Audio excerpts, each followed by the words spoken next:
Movie की शुरुआत में एक आयरिश नाम की लेडी को दिखाया जाता है जो रात में अपने पति के साथ बेड पर थी। आयरिश बहुत ही ज्यादा मेंटल ट्रॉमा में थी क्योंकि हाल ही में उसने अपने बेटे को खोया होता है। वो रात भर अपने बेटे के गम में सो नहीं पाती। वो सुबह उठती है और देखती है कि उसका पति सो रहा है। वो मौका देखकर अलमारी में से एक चाकू जेब में रख लेती है और उसके बाद अपने बेटे के खिलौने को भी अपने पास रख लेती है। इसके बाद वो अपनी कार में बैठकर उस जंगल में पहुंचती है जहां उसके बेटे की मौत हुई थी। वो अपनी कार को पार्क करके आगे पैदल ही सफर तय करती है। वो पत्थरों से गुजरती हुई सबसे ऊंचे पहाड़ पर पहुंचती है। वो अपने बेटे के मेमोरियल के सामने खिलौने को रख देती है और पेड़ पर अपने बेटे का नाम लिख देती है।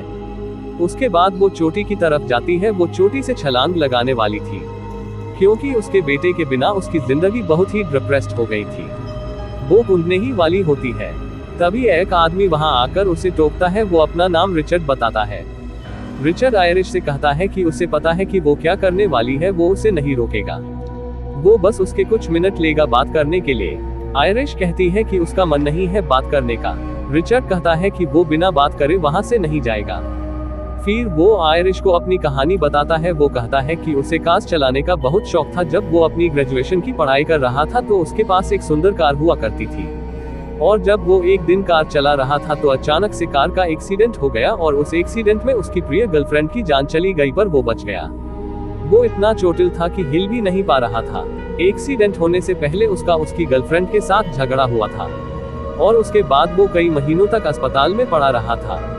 वो अपने बिस्तर पर से उठ भी नहीं पाता था। उसकी लाइफ बहुत ही डिप्रेस्ड हो गई थी। तब वो अपने आप को किसी काम का नहीं समझता था, पर जब वो ठीक हुआ तो उसे जिंदगी जीने का मकसद ढूंढ लिया और अब वो ठीक है।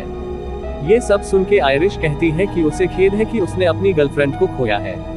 फिर आयरिश रिचर्ड को अपनी कहानी बताती है।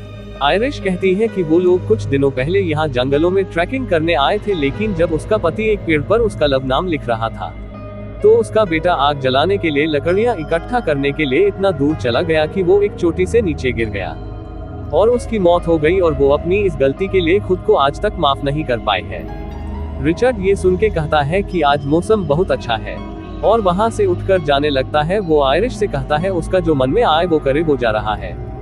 तब आयरिश सुसाइड करने का मन बदल जाता है और वो रिचर्ड के पीछे चलने लगती है। वो दोनों बातें करते हुए पहाड़ी से उतरकर कार के पास पहुंचते हैं। रिचर्ड उसे वाय करके अपनी कार में बैठ जाता है। रिचर्ड ने अपनी कार आयरिश की कार के बगल में पार्क की थी, जिसकी वजह से जब आयरिश कार के अंदर जा रही होती है तो वो उधर फंस जाती है। तभी रिचर्ड उसकी मदद करने के लिए कार से बाहर आता है। आयरिश देखती है कि उसके हाथ में छाता है। वो पूछती है कि यहाँ पे बारिश तो हो नहीं रही है, तो वो बाहर छाता लेकर क्यों आया है। रिचर्ड कहता है कि कभी भी बारिश हो सकती है। दरअसल वो छाता नहीं, एक इलेक्ट्रिक डिवाइस होता है जिसकी मदद से वो आयरिश को इलेक्ट्रिक शॉक देता है और उसे बेहोश करके उसके हाथ पैर बांध देता है और अपनी गाड़ी में लिटा देता है। वो आयरिश को लेके वहां से जाने लगता है। जब आयरिश की आंखें खुलती हैं तो वो अपने आप को बंधा हुआ पाती है और वो अब तक समझ गई थी कि रिचर्ड एक कातिल है जो उसे किडनैप करके ले जा रहा है। आयरिश अपनी स्मार्ट घड़ी से पुलिस को फोन करने की कोशिश करती है। इस रिचर्ड कहता है कि यहाँ पे उसे कोई भी नेटवर्क नहीं मिलेगा क्योंकि उसका फोन उसके पास है ही नहीं और कार में कोई भी वाईफाई कनेक्शन नहीं है। तभी आयरिश को याद आता है कि उसने घर से निकलते वक्त एक चाकू जेब में रखा था और वो जेब से चाकू निकाल लेती है और अपने हाथ में बंधी प्लास्टिक काटने लगती है। वो रिचर्ड को बातों में उलझाए रहती है। वो रिचर्ड से उसकी गर्लफ्रेंड के बारे में पूछती है।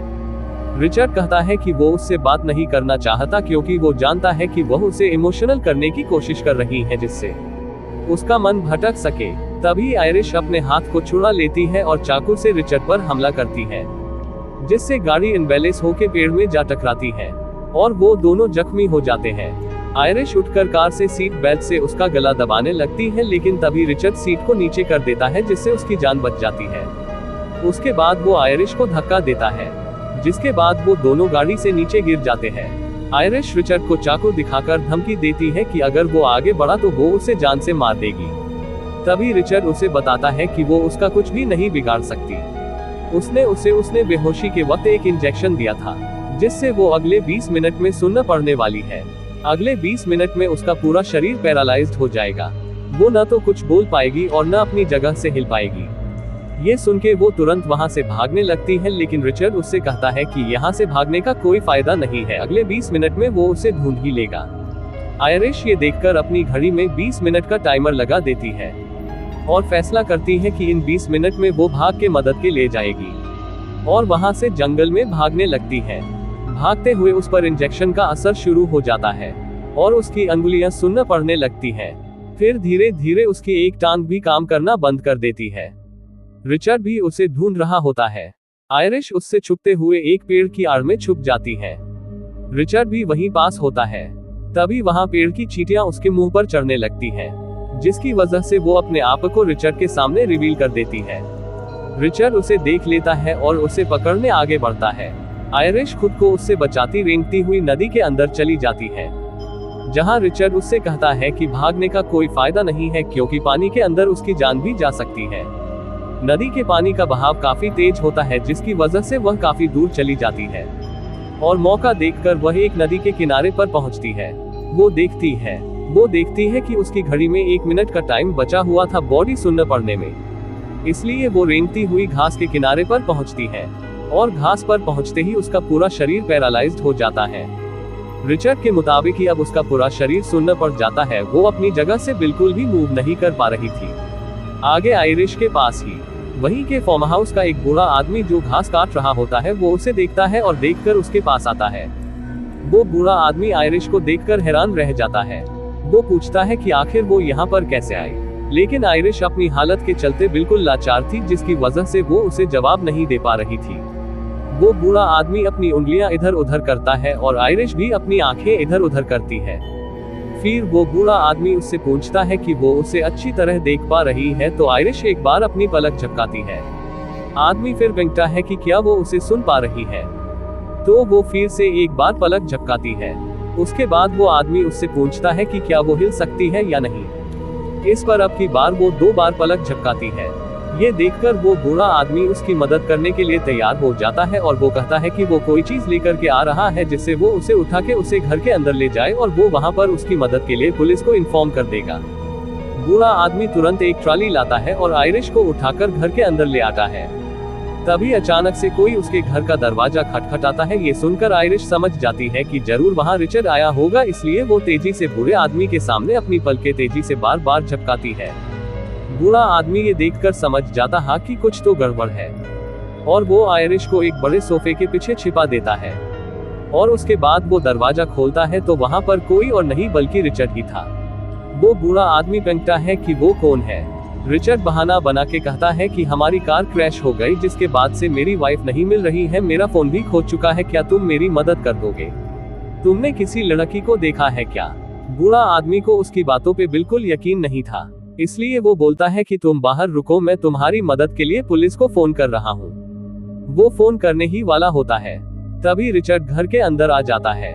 फिर रिचर्ड कहता है कि क्या उसकी बीवी यहाँ आई है और वो एक्टिंग करके रोने लगता है कि बूढ़ा आदमी उसकी चाल में फंस जाए और आयरिश का उसे पता बता दे। बूढ़ा आदमी भी रोते हुए उसकी बातों में फंस जाता है। वो उसे आयरिश के बारे में बताने ही वाला होता है, तभी रिचर्ड का फोन बजने लगता है, जिससे बूढ़ा आदमी कहता है कि उसने तो बताया था कि उसका फोन खो गया है। इस पर रिचर्ड अपनी असलियत पर आ जाता है और वो बूढ़ा आदमी को डरा धमका कर कहता है कि वो उसे सीधी तरह बता दे, नहीं तो वो उसे मार देगा। बूढ़ा आदमी इस पर उससे लड़ने के लिए तैयार हो जाता है। बूढ़ा आदमी बहुत ताकतवर होता है। वो मौका देखकर रिचर्ड पर अटैक करके गिरा देता है और फिर वो पुलिस को खबर कर देता है। इसके बाद उन दोनों में खूब लड़ाई होती है। इसी बीच रिचर्ड को एक चाकू मिल जाता है और वो चाकू इस्तेमाल करके बूढ़े आदमी के पैर में घुसा देता है और फिर चाकू से उसे पूरा जान से मार देता है। फिर आयरिश को ढूंढने लगता है, पर उसे आयरिश कहीं नहीं मिलती। इस पर वो उस बूढ़े आदमी के घर में मिट्टी का तेल छिड़क के उस घर को जला देता है, जिससे वो बूढ़ा आदमी जल के मर जाए और पुलिस को यहाँ पर कुछ भी न मिले। वो कार में बैठ के घर को आग लगा के जाने ही वाला होता है, तभी उसे उस घर की खिड़की में हलचल होती दिखाई देती है, जो कि आयरिश कर रही थी ताकि वो बता सके कि वो यहाँ है। रिचर्ड ये देखकर तुरंत अंदर जाता है और आयरिश को उठा के अपनी गाड़ी में बिठा लेता है और वहां से आगे निकलता है। गाड़ी के अंदर हम देखते हैं कि आयरिश की उंगलियां धीरे धीरे काम कर रही थी। तभी रिचर्ड के फोन पर उसकी बीवी बच्चे का फोन आता है, जो कि कल उसके केबिन पर आने वाले थे घूमने के लिए। रिचर्ड उन्हें मना करता है क्योंकि वो आयरिश को केबिन पर ले जा रहा था आयरिश के साथ रोमांस करने के लिए, पर उसके बीवी और बच्ची मान ही नहीं रहे थे, तो वो अपना केबिन पर जाने का प्लान बदल देता है। आयरिश भी रिचर्ड की यह सब बातें सुन रही होती है। अब आयरिश को कंफर्म हो गया था कि यह आदमी एक सीरियल किलर है जो लड़कियों को किडनैप करके उनके साथ घिनौने काम करता होगा और उसके बाद उन्हें मार देता होगा। आगे रिचर्ड अपनी गाड़ी को एक पेट्रोल पंप पर रोकता है क्योंकि उसकी गाड़ी में पेट्रोल खत्म हो रहा था। उसके कार्ड में पैसे नहीं होते हैं तो वो कैश देने उधर अंदर जाता है। इधर आयरिश गाड़ी में बैठी हुई किसी से मदद की राह देख रही होती है। यहाँ उसके पास एक छोटा लड़का आता है जो उसे देखता है। आयरिश को उस लड़के को देखकर अपने बच्चे की याद आ जाती है। तभी वहाँ उस छोटे लड़के की माँ भी आ जाती है। वो आयरिश की हालत देखती है और उसे कुछ गड़बड़ लगता है। मौके पर रिचर्ड उस लेडी को अपनी कार के पास देख लेता है और जल्दी वहाँ पहुंचकर उन्हें भगा देता है।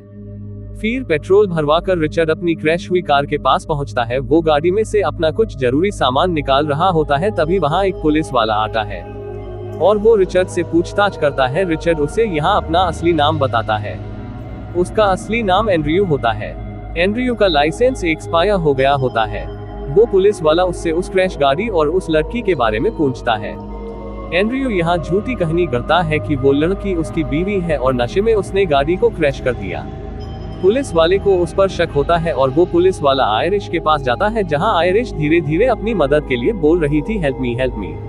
तभी असलियत सामने आने पर एंड्रयू पीछे से उस पुलिस वाले को एक लोहे के हुक से सिर में मार देता है, जिसकी उसकी भी मौत हो जाती है। एंड्रयू उस पुलिस वाले की रिवॉल्वर अपने पास रखकर उसे और उसकी गाड़ी में आग लगा के वहां से निकल लेता है। वो अपनी गाड़ी चला रहा होता है। तभी आयरिश उसके पैर में वही इंजेक्शन लगाने वाली होती है जिससे वह पैरालाइज हुई थी, पर वो ऐसा कर नहीं पाती क्योंकि उसका अंगूठा काम नहीं करता।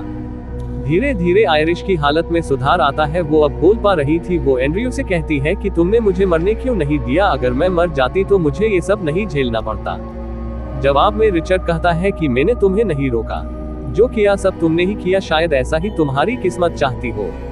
फिर वो आयरिश को लेकर एक बीच के किनारे पहुंचता है। वो अब आयरिश को बीच नदी में मार के उसकी कहानी खत्म करना चाहता था। वो आयरिश को एक बोट में बिठा के नदी के बीचों बीच ले जा रहा होता है।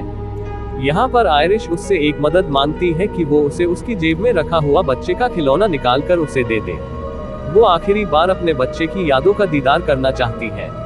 एंड्रयू जैसे ही खिलौना निकालने आगे बढ़ता है, आयरिश बड़ी ही चालाकी से उसके पीछे से उसका चाकू निकाल लेती है और वो चाकू उसी के जबड़े में घुसा देती है। एंड्रयू उस पर बंदूक चलाता है, पर आयरिश नाव को हिला डुला के उसे पानी में गिरा देती है और उसकी गन नाव में रह जाती है। आयरिश गन को उठा लेती है। एंड्रयू पानी से निकल के नाव पर आता है और आयरिश उसे गन से अंधाधुंध शूट कर देती है। एक गोली एंड्रयू को लगती है और फिर से वह पानी में गिर जाता है। इसके बाद आयरिश सोचती है कि वह बच गई है। तभी नाव के अंदर पानी भरना शुरू हो जाता है क्योंकि बंदूक चलाने से नाव के अंदर छेद हो गए थे और वो नाव के साथ ही पानी में डूब जाती है। पर अंत में आखिरकार वो बच जाती है। उसका शरीर पूरी तरह से ठीक हो गया था। वो तैरती हुई नदी के छोर पर आती है और ये फिल्म यहीं खत्म हो जाती है।